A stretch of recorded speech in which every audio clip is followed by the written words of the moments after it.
Buenas noches, soy el doctor Jesús Torres Espinosa. Nos encontramos en la clase de patología. Durante las clases pasadas hemos estado revisando tanto factores de riesgo como los primeros síntomas, algo de epidemiología, algo de fisiopatología de la enfermedad por reflujo gastroesofágico. Sí, que también encontramos otra enfermedad por reflujo gastroesofágico que es la enfermedad por reflujo gastroesofágico no erosivo o ERNE. Ahora, para diagnosticar cualquiera de las dos entidades, ya sea un ERGE o un ERNE, ¿sí? Pues la sintomatología va a ser la misma. La única diferencia va a ser que vamos a encontrar erosiones o desgaste de la mucosa del esófago en ambos casos. En el caso del ERGE. En el caso del ERNE, pues no. Solamente se encontrará si acaso irritación, pero no erosión de la mucosa. Sí. Ahora, ¿cómo vamos a diagnosticar estas patologías? Primeramente, a través de una biopsia. Esto nos va a decir si este ERGE, esta enfermedad por reflujo gastroesofágico, se ha convertido en una esofagitis. Recuerden que este tipo de itis, la esofagitis, la gastritis, tenemos que tener un corte histológico visto al microscopio que nos demuestre esa inflamación con o sin infiltración leucocitaria. ¿Sí? Ahora, el primer estudio que hacemos con un paciente con ERGE, a menos que tenga algún tipo de trastorno obstructivo, es primero la endoscopía. Y en la endoscopía hacemos la toma de biopsia. Si entramos y no encontramos nada, que encontramos que está normal, se realiza una pHmetría. La pHmetría lo que es la medición del pH del esófago. Si descubrimos que hay un pH ácido hacia el tercio inferior, pues podríamos decir que tenemos una enfermedad por reflujo, pero que no es erosiva. ¿Sí? También pues se realiza cuando ya tenemos una esofagitis previa, que tenemos síntomas que esto no ceden al tratamiento y hay que ver qué tan seguido es que nuestro paciente tiene los síntomas. Entonces eso sería la relación síntomas-episodios, o sea, qué tantos episodios sintomáticos presenta nuestro paciente en un periodo de tiempo dado. Y por último tenemos el esofagograma o la serie esófago gastroduodenal, que consiste en hacer que nuestro paciente tome un medio de contraste y luego se sacan una serie de radiografías para ver si hay algún tipo de alteración, algún defecto de llenado o algo que esté obstruyendo en sí el paso de los alimentos. Por eso se menciona que solamente se indica cuando tenemos sospecha de alteraciones anatómicas. Indicaciones de la endoscopía. Normalmente en el ERGE pues se dan tratamiento empírico sintomático. Esto quiere decir que le damos a nuestro paciente tanto procinéticos como los que vimos el semestre pasado, o sea, medicamentos que ayuden a incrementar la peristalsis de los intestinos para que se vacíe el estómago rápidamente y tengamos un aclaramiento esofágico más rápido. Además, también se pueden dar IVPs o inhibidores de la bomba de protones con la finalidad de disminuir la acidez del estómago y disminuir la posibilidad de que tengamos un reflujo. Ahora, vamos a tener indicaciones de la endoscopía, como primeramente que tengamos síntomas atípicos. Síntomas atípicos o síntomas extraesofágicos. Atípico, pues quiere decir que son síntomas raros, no comunes presentemente, como por ejemplo una rinitis que no es de origen alérgico, tos refractaria, no reflujo nocturno, sino enfermedades como neumonitis o bronquitis crónica sin causa aparente, un asma refractaria al tratamiento que no podamos determinar la causa, ¿sí? Que puede ser porque hay un reflujo tal que tengamos irritación de las vías aéreas superiores. Entonces, estos síntomas atípicos nos van a marcar las manifestaciones extraesofágicas. Entonces, vamos a utilizar la endoscopía en todos estos pacientes en los que sospechen esas manifestaciones. Y también en pacientes con datos de alarma. ¿Cuáles serían los datos de alarma? Los datos de alarma serían, por ejemplo, que nuestro paciente ya tuviera disfagia, que tuviera dificultad para tragar tanto sólidos como líquidos, que tuviera odinofagia, que tuviera dolor al deglutir, que tuviéramos una pérdida de peso mayor al 5% en un periodo breve de tiempo, de 30 a 40 días. Esto nos indicaría que podría haber ya una masa ¿sí? Una masa que probablemente fuera tumoral, que ya no se estuviera, en el caso de la disfagia, ¿verdad? Y en el caso de la pérdida de peso. En el caso de la adenofagia, pues podría ser simplemente que hay una erosión de la mucosa. También si tenemos presencia de sangrado de tubo digestivo o datos que nos sugieran el sangrado de tubo digestivo, tales como la hematemesis o la melena. Hematemesis, vómito de sangre, vómito con contenido hemático, y la melena pues son heces fecales, pero que tienen contenido de sangre digerida. Se van a notar como heces negras o negruzcas. O también un paciente con un síndrome anémico que nos puede sugerir a su vez el sangrado de tubo digestivo, así como un vómito persistente o inclusive ya que tengamos regurgitaciones. ¿Sí? Se regresa al alimento sin esfuerzo. Ahora, dentro de estas de la endoscopía y que podrían situaciones que podrían explicarnos los datos que anteriormente mencionamos, son por ejemplo que tuviera el paciente una tumoración. Eso explicaría perfectamente la presencia de disfagia, ¿sí? Que el paciente tiene problemas para que pase el alimento del esófago, aunque pues obviamente podemos ver masas como tal o estenosis. Las estenosis van a ser presencia de tejido cicatrizal, ¿sí? El tejido que se ha hecho de tipo queratinizado para cubrir áreas donde ya tuvimos ruptura o erosión de la mucosa. Entonces la luz del esófago se hace menor, entonces está más estrecho y dificulta el paso de los alimentos. Esta estenosis es precedida por lo que sería las úlceras en el esófago. Entonces primero veremos las úlceras. Si pasó tiempo, se recuperó nuestro paciente, veríamos una estenosis. Y si persiste y llegamos al grado de un adenocarcinoma, pues se vería un hallazgo de tumoraciones.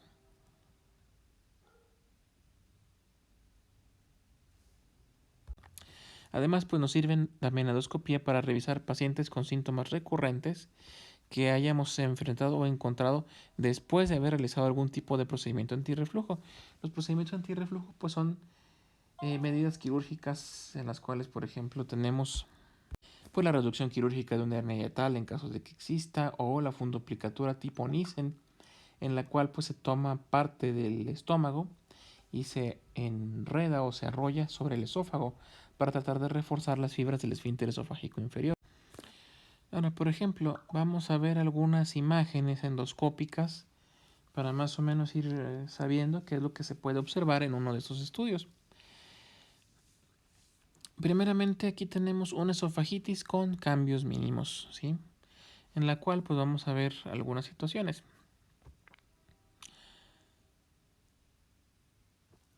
Primero, en esta observamos la unión gastroesofágica de un esófago normal, ¿sí? Así deberíamos de ver un esófago normal, de esa coloración, que alcancemos a ver los vasos sanguíneos, como se ven aquí en estas áreas, y la unión gastroesofágica, este anillo blanquecino, ¿sí? Es donde termina el esófago e inicia el estómago. Ahora, en este caso, pues se nota un cambio, se ven como todo esto es más blanquecino. Este es el esófago que está irritado, ¿sí? No alcanzamos a ver los vasos sanguíneos, lo que se llama esto invisibilidad de los vasos en empalizada. Los vasos en empalizada son los que vimos en la imagen anterior, son los normales. En algunos casos podríamos ver nada más vasos puntiformes o en forma de coma cerca a la unión gastroesofágica, ¿sí? Y además es irregular esta unión gastroesofágica. En la imagen anterior, si se fijan, se veía perfectamente un círculo blanquecino que demarcaba la unión gastroesofágica. En este caso no lo hay, no está tan regular. Encontramos que tiene una forma como de dientes de sierra. Sí. Estos hallazgos son de una esofagitis hasta cierto punto leve. Entonces ya este paciente tiene reflujo, ya está empezando a haber inflamación de la mucosa. Para conformar o corroborar esta esofagitis habría que tomar una muestra para hacer una biopsia. En esta imagen pues alcanzamos a ver diferentes estadios o diferentes tipos de lesiones en el esófago, ¿sí? Donde ya se notan eritemas. En este caso aquí estamos viendo ya una estenosis. Hay una disminución en anillo del diámetro del esófago. En este caso vemos múltiples cicatrices de úlceras o daño en la mucosa. Luego, por ejemplo, en esta imagen en rosa, lo que alcanzamos a ver son varios tipos de úlceras de tipo lineal. Vienen a ser estas líneas en verde que se alcanzan a ver sobre lo blanco. Esas serían ulceraciones. ¿Sí? Y la unión gastroesofágica allá en el fondo se ve mucho más pequeña que en el resto de las imágenes. Y por último, en la imagen del final, lo que vemos son úlceras graves, donde la mucosa ya ha sido destruida. ¿Sí? Estas a la larga pues van a provocarnos cicatrización y una estenosis que va a dificultar el paso de los alimentos. Los pacientes con estenosis esofágica secundaria al alergia tienen un alto riesgo, hasta un 50% de generarnos un adenocarcinoma, un cáncer. Ahora, aquí observamos ya imágenes muy sugestivas de presencia de un cáncer esofágico. Si se fijan, ya la luz está obstruida completamente, bueno, no completamente, sino parcialmente por esta masa. Sí, en este lado. Acá sí está prácticamente, aquí debajo, prácticamente obstruida por el crecimiento que haya de células. En este caso, pues nada más con ver estas imágenes ya es una indicación de una toma de biopsia. Indicaciones para toma de biopsia: un paciente con inmunocompromiso, que tenga una presencia de una úlcera irregular o profunda que comprometa ya la muscularis mucosae, que tengamos una esofagitis pero que ya esté muy proximal. Normalmente la esofagitis la vamos a encontrar en el tercio inferior. Si encontramos en tercio superior, tenemos que tomar una biopsia para ver por qué está irritada la mucosa tan arriba. Que tengamos nódulos o tumoraciones y la constricción irregular como esta que vemos en esta imagen de abajo, o sea que se esté cerrando la luz pero de forma irregular. Si observan adecuadamente esta imagen, déjenme borramos todo esto. No solamente está el orificio, tiene dos orificios que se alcanzan a observar. Uno sería aquí abajo en morado y hay otro por acá. Entonces hay irregularidades dentro de cómo se va cerrando la luz de este esófago. Ahora, para clasificar las diferentes erosiones dentro del esófago, tenemos la clasificación de Los Ángeles, abreviada como LAC. Esta es utilizada es una escala endoscópica que se utiliza para clasificar el grado de esofagitis erosiva. ¿Qué tan grave es la esofagitis erosiva la que estamos viendo? ¿Sí? Esta escala de Los Ángeles ha sido bastante efectiva, ¿sí? Por los parámetros tan sencillos que tiene. Entonces es fácil de valorar independientemente de el adiestramiento que tenga el endoscopista, aquel que realiza el estudio. Además, pues tiene una correlación directa de entre más grave sea el grado, más alto el grado, más exposición ácida ha tenido el esófago y por ende pues mayor la gravedad de sus complicaciones. Aunque pues resulta que los síntomas, sí, como muchas situaciones son, como el dolor por ejemplo, vienen a ser completamente subjetivos. Entonces no todos los pacientes van a demostrar síntomas del grado de lesión que tengamos en este tipo de escala. Entonces, por ejemplo, tenemos una clasificación de Los Ángeles grado A, en la cual tenemos una o menos de una lesión de menos o más de una lesión de menos de 5 milímetros de longitud, que no se extiende entre la parte superior de dos pliegues de mucosa. En este caso, por ejemplo, encontramos solamente una pequeña ulceración de este lado, aquí hay otra, ¿sí? Esas ulceraciones son muy pequeñitas y se puede considerar un grado A. El grado B es una o más lesiones con una longitud mayor a 5 milímetros y van por encima de la mucosa o por encima de la mucosa dos pliegues. Aquí tenemos dos, si se fijan, son mucho más largas que en la imagen anterior. Esas ulceraciones son suficientes para que fuera un grado B. Y luego tenemos el grado C, que es una o más lesiones de la mucosa que se extienden más allá de la parte superior de 2, pero afectan hasta en un 75%, menos del 75% de toda la circunferencia del esófago. Entonces, por ejemplo, aquí vemos la lesión, esta lesión que abarcará como un 25% de toda la circunferencia. Y en el grado D es lo mismo, una o más lesiones, pero que abarcan más del 75% de toda la circunferencia. Para el caso es prácticamente todo esto se consideraría como una de las ulceraciones. De hecho, aquí ya la luz esofágica ya está muy disminuida. ¿Sí? Está muy pequeña. Este paciente lo más seguro es que ya está experimentando disfagias severas. Otro estudio a realizar es la manometría. ¿Qué hace la manometría? La manometría lo que va a hacer es medir la presión o la fuerza de presión en milímetros de mercurio a lo largo del esófago, particularmente aquí al nivel del esfínter esofágico inferior. Si está disminuida la presión, pues quiere decir que el esfínter es insuficiente y por eso permite el reflujo del contenido gástrico. Ahora, en cuanto al tratamiento, pues tenemos primero los cambios en el estilo de vida. Nuestro paciente tiene que tener la comida fraccionada, evitar comidas abundantes, evitar los irritantes, evitar el tabaco y el alcohol, que si bien no generan las ulceraciones o reflujo, sí van a dificultar que haya cicatrización de la mucosa lastimada. Se van a dar inhibidores de la bomba de protones, ¿sí? Como tales como el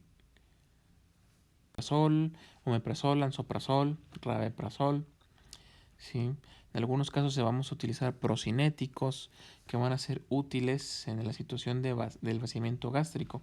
Entonces eso va a disminuir un tanto el reflujo. Y normalmente pues la terapia va a ser crónica, en algunos pacientes va a ser de por vida, puede ser intermitente en caso de que no sea constante la sintomatología. Entonces pues se aplica a demanda, a conforme el paciente vaya presentando los síntomas. Y más aún si el paciente pues no tiene ningún dato endoscópico de gravedad, pues se puede continuar con esa terapia a demanda. Ahora también tenemos un tratamiento quirúrgico, no solamente médico. Para indicar este tratamiento, pues primero que el paciente se quiera operar y normalmente en pacientes jóvenes o con una expectativa de vida mayor a 10 años. ¿Sí? Si es un paciente muy anciano, pues para evitar los riesgos de la cirugía, pues se le sigue con el tratamiento médico a base de los inhibidores de la bomba de protones. También en pacientes que tengamos una regurgitación incontrolada, a pesar de que hayamos logrado suprimir la acidez, ¿sí? O que tengan síntomas asociados a reflujo no ácido. Como está relacionado con la hernia hiatal, entonces también pacientes con hernias hiatales mayores a 5 centímetros que tienen una gran probabilidad de presentarnos síntomas extraesofágicos, como la neumonía por aspiración, o que tengan complicaciones o que tengan presencia de esófago de Barrett, que como les he dicho anteriormente es una lesión premaligna. Y pues lo veremos más adelante como una patología como tal. Sí, ahora pues la cirugía antirreflujo va encaminada a mejorar el tono del esfínter esofágico inferior y evitar el reflujo de nuevo hacia esófago por parte del estómago para limitar las lesiones. En el caso de que tengamos esófago de Barrett, muchas veces lo que se hace es ablación, o sea, quitar, raspar las lesiones mediante endoscopio para evitar que pues, se vaya a desarrollar más adelante un cáncer esofágico. Por lo pronto terminaríamos aquí. Mañana continuaremos con algunos detalles que nos faltan de la esofagitis y del ERGE y continuamos con la siguiente patología.